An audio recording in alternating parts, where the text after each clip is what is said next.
now UNRWA spokeswoman Tamara Alrifai, who joins us now from Amman in Jordan. Good to have you with us. So first of all, a ceasefire and a ramping up of aid, it takes some logistical preparation and some coordination with Israeli authorities, right? And I'm wondering, given all the circumstances that UNRWA is in with the Israeli ban, are the Israelis coordinating with you for ramping up aid tomorrow? Yes, thank you. Good to be back. Great questions, given the imminent threat to UNRWA's ability to continue operating in the occupied Palestinian territory due to a recently adopted Knesset law that effectively seeks to put an end to our life-saving services, but also to our schools, our health centers, and everything that UNRWA has been known for.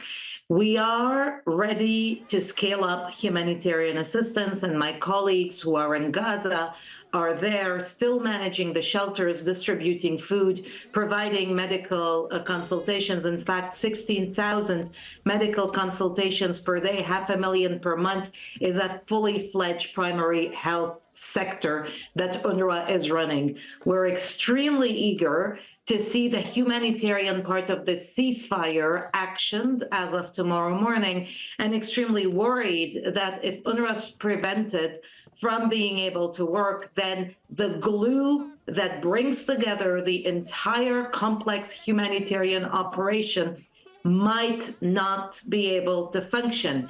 I want to jump in on that point because you said if UNRWA is unable, and that's precisely what I want to understand at this point, at this hour. Are you able to coordinate with the Israelis or not?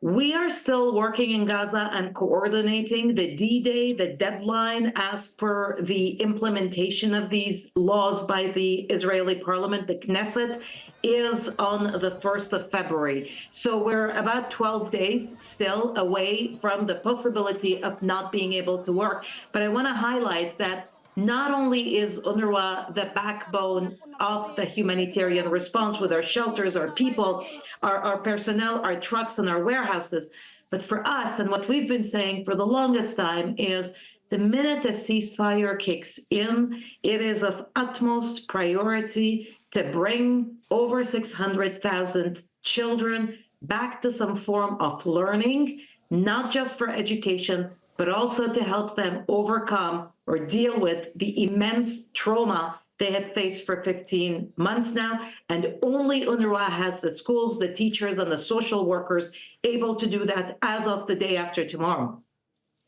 The needs of the population must be immense when you look at some of the UN stats on what's been destroyed in terms of agricultural land, livestock, homes. And I'm wondering, I imagine you need to bring in tomorrow pretty much everything. What is it that you're most worried about not being able to bring into Gaza at 6:30 a.m. tomorrow morning?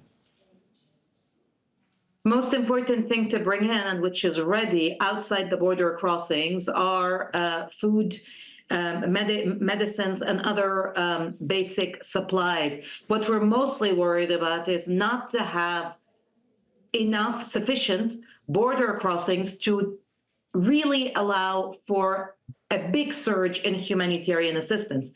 600 trucks per day require many border crossings open. What has prevented, one of the reasons that humanitarian assistance was only trickling into Gaza, despite our calls for more assistance, is that the border crossings are very, very limited to 1 or 2, and that the process to get any truck in from the Israeli side is extremely cumbersome.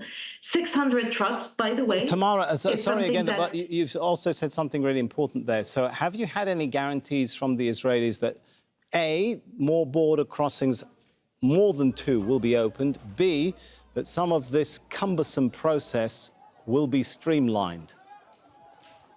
We have not had any more guarantees than what all of us have seen in the press, which is a commitment to 600 trucks. I want to note that these 600 trucks from what it seems, they're all humanitarian. In order for the people of Gaza to start breathing and accessing some goods, there has to be an activation of the commercial route so that people stop being entirely dependent on humanitarian assistance. So we are calling for humanitarian assistance to go in, commercial trucks to go in, but we're calling for many more things: medical evacuation, removal of the rubble, removal of unexploded ordnances, and eventually the reconstruction of the houses, the roads, and the lives of people in Gaza. All right, thank you for that. That's been quite eye-opening. Tamara Alrifai there from UNRWA. Now, an agreement